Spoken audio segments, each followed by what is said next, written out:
So what was your first impression of Grandpa? I was introduced to him about 2 weeks before we went on our blind date. I met him at a boat race. I was with another young man who introduced us. And he was in all white. He had a white shirt and white jeans on, looked very professional in his boat racing. And then I watched his boat, and his boat was like really cool boat, fast boat. He was winning. But I thought, well, kind of a little out of my league. Nice guy, just let it go from there. See what happens. Well, we actually met before the blind date, which was our official meeting. I was at a boat race, and my friend, other friends were there, and my friend walking with Donna came towards me. She was dressed in yellow, and I think she had some kind of shoes that shouldn't have been worn on the rough grass, so she was kind of trying to be cool about it, kind of stumbling on the grass. And we were introduced there just as they were kind of passing, and I said, "Oh, nice looking girl." Her smile, her eyes, her what would you call it? Spunkiness. Yes. Okay. What did you do for your first date? It was a blind date, and there were a group of friends, all going in pairs. So this wasn't like just a group of people going. They were all going in pairs, water skiing at a relative's cabin. And I was not going with anyone to this, and the young man that I was with when he introduced me to Chuck asked if I wanted to go along. He fixed me up, which was a big deal. I mean, it happened all the time. People were always, hey, I got this guy, I know this guy, I know this girl, whatever. And he says, you want to go? And I says, I'd like to go. He says, okay. He says, I got 2 choices for you. And the 2 choices, and then I asked him a little bit about each one. And I had met Dad before. I had met Grandpa before. And I only had seen this other young man. And I was curious, so I said, Chuck. And Len turned to me and he said, he won't go. And I said, that's okay. I said, he says, you want me to ask the other guy? And I said, no, if Chuck doesn't want to go, I'm fine. I just won't go on the picnic. That's fine. That's no big deal. So I went inside the house and he called Chuck and asked him if he wanted to go. And he said yes. And then it was a couple weeks later, my friend called me and says, do you want to go on a date with Donna? I think you met her at Cumberland or something like that, where the race was. And I said, sure. And he was surprised because he didn't think I would say yes. Don't know why. So that was Friday night. So it was very quick. Sunday was the first date. So we went on this very long first date because I was picked up about 10 o'clock in the morning. And I don't think we got home until almost midnight that night because it was in Wisconsin. And we were water skiing and we had picnic and then we drove all the way back. And so that was our first date. And that was a Friday night. And I think so it was a blind date set up, and it was the next day, or it was one day later, was the date to go to a lake cabin of one of the other friends, and they came to my house, picked me up, picked up my boat. They pulled my boat because it was going to be that bring my boat along, and we sat in the back seat and did a little talking and went on the blind date, which was a Sunday picnic at the beach at the lake. So. What is your favorite physical attribute of Grandpa's? Oh, his eyes. He has very beautiful blue, sparkly eyes that just complement his smile. Oh, I think her smile. Yeah, she warms people when she sees them. and when they see her. I think it's somewhat, what would you call, softening to what they might be up against. What is your favorite quality of hers? Oh, her organization, her way of keeping things in the proper order. Not only me, because I'm someone who wanders, I multitask chaotically, and Donna multitasks linearly. And of course, maybe not everyone knows, but her business motto of business, I believe business success, is it's not enough to have your ducks in a row, they have to be in the right order. So that's important. And I think all of our kids have learned that, to get things done, to just to be socially responsible, you have to be organized, and that's made our life fun. with my chaos mixed in. So. What is your favorite quality of his? His sense of humor. He has a quirky sense of humor, which sometimes people aren't quite sure about. They're not quite sure how to, is he serious? Is he not? How are we dealing with this? But his sense of humor, sometimes when things are really down or not going as well as the day would like, his sense of humor can come in there and just turn it all around. And I think he shared that with the kids. I think each of the kids has a little bit of a quirk to him. Some have more of the quirk than the others, but he's always had a really, really good sense of humor, and that has gotten us through a lot of things. Describe your favorite date. Oh, our favorite date. Oh, this should just jump right out at me. I think, gosh, I'm jumping around in my brain as to so many favorite dates. My favorite date now is sitting on the deck, enjoying the evening around the pool, having dinner in the garden, maybe even enjoying a little sip of brandy after the dinner, way after the sun sets. It's my favorite date. I think the one that I recall, and I don't remember which anniversary, she surprised me and took me to Stillwater for the Lowell Inn, and we checked in and we went on a long walk around the city, did some shopping, ate dinner at the Lowell Inn, one of those multi-course, and that's the first time we both ate escargot, little snails that looked at you. And then we walked around Stillwater in the evening, and it was just a casual, unexpected, and just fun. So what is your guys' favorite thing to do together?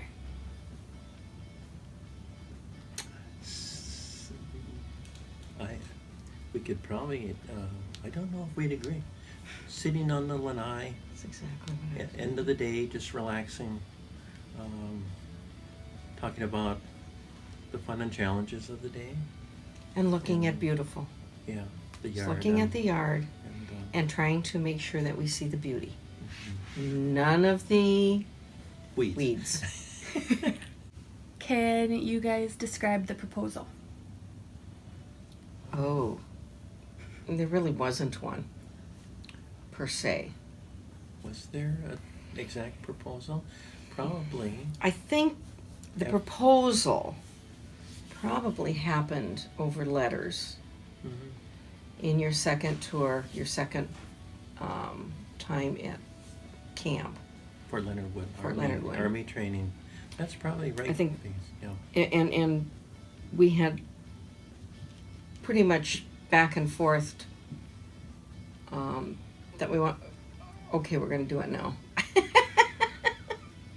Well, because before I went to Army, I gave her Donna a friendship ring. It was a wave shaped Your mother had that ring. with a pearl.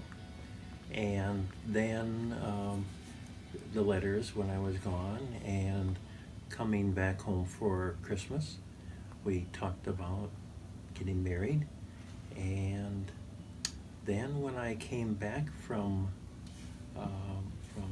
the Army training, I think it was in February. It was February 15th, that Yeah. night you came home. And then shortly thereafter, there was the purchase of the ring, but I don't believe there was ever one moment where I went down on my knees and proposed. Maybe. Actually, we purchased the ring, and you didn't let me wear it right away. You said, no, that this has to be a little bit more formal. And so one night, a few weeks after that, you took my hand, and you said, I think it's time to make it official, and you asked me to marry you. Yes. And that's when I got to wear the ring. Yeah. So I guess one would determine, where was the proposal? Mhm. Many times over. Mhm. Many times over. What was your favorite memory of your wedding? For me, it was the our wedding dance together. Because the rest of the wedding, the wedding was beautiful. Beautiful wedding ceremony at St. Bernard's Church with a young priest, and beautiful choir led by a young nun. A year after, of course, who both ran off with each other to get married themselves, seeing the beautiful wedding they were offering Part to of. us. After the wedding, we went on the traditional trip in cars to Como Park, the conservatory. It's very straightforward, and even today it's still very traditional. A lot of pictures. I believe we had a professional photographer. Yes. And did great. And then we were very cautious, because we were cautious to go to the wedding, what do you call it, the dinner thing, because both of our parents never had wanted to talk to each other, and neither one wanted to come to the wedding. Yeah. And so we were expecting chaotic rumble, but it didn't happen. There was others keeping everyone apart, and we enjoyed it ourselves, and it was just quite traditional for the late 60s, early 70s, and well planned and self-financed. Just our two of us financed it. And, It cost about $1,500. That included the rings, the dress, the tuxes, all of our expenses. We've got the grid and the hall. and the hall, the church, everything was about $1,500. Now that Yeah. sounds like a budget, but and it was. I mean, Mhm. it was 85 cents a plate for the people. We had 200 and some people at the, Yeah. so it wasn't a small, the wedding cake cost $35, things like that.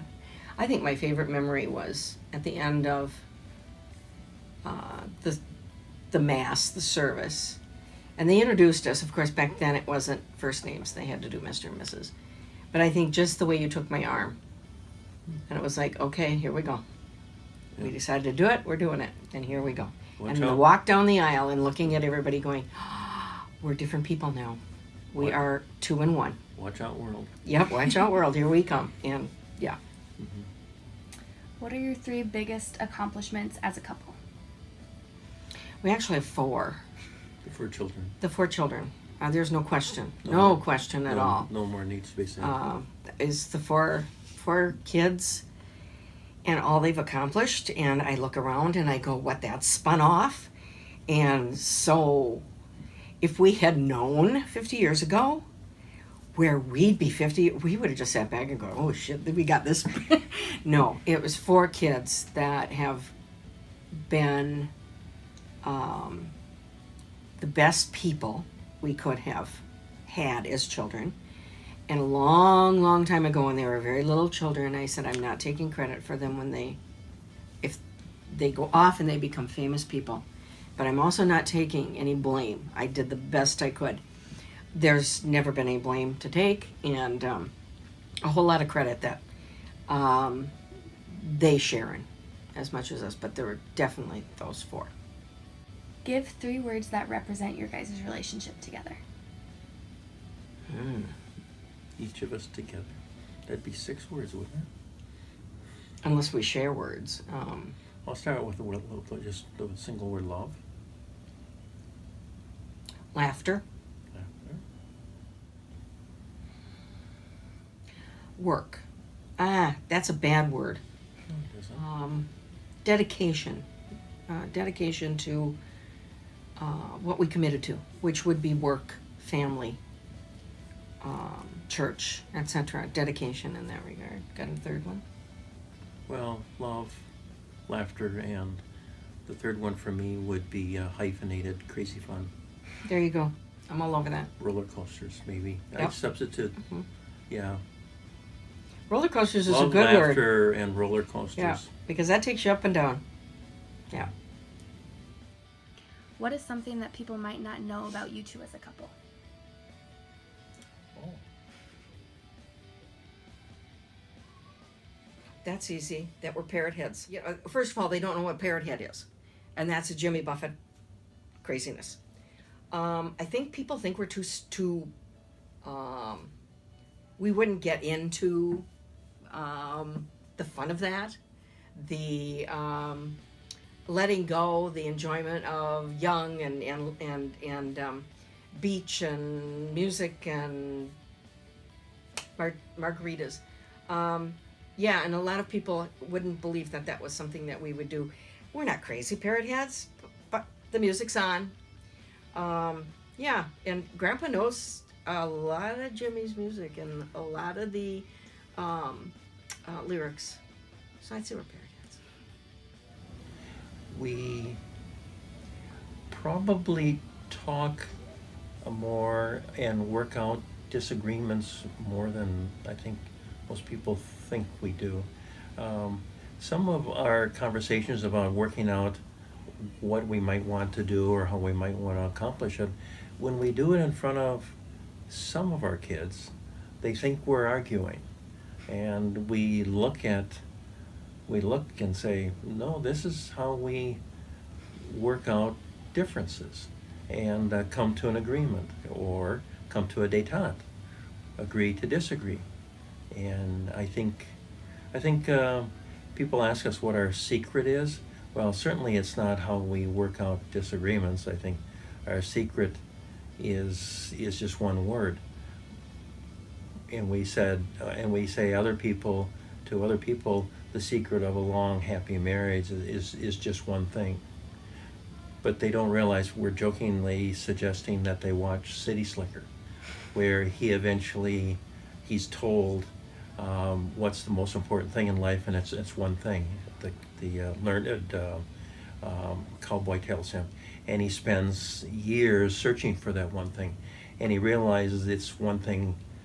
Each person has the one thing, and for me it's just one word, love.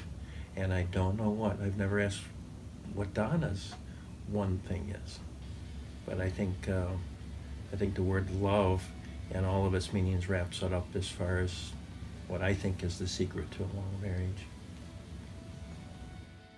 When did you know that you wanted to marry him? Crap. This is funny.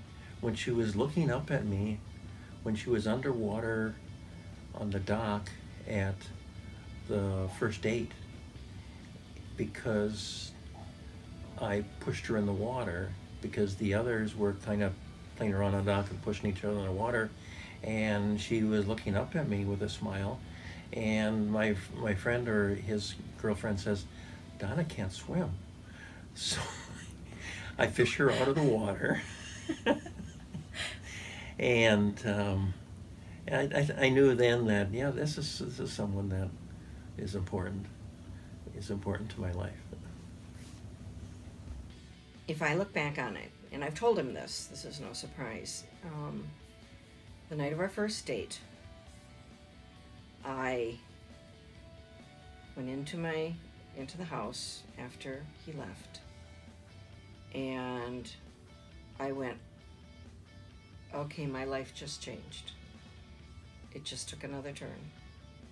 I didn't know exactly how or what, but I knew that night that my life was different because of that date.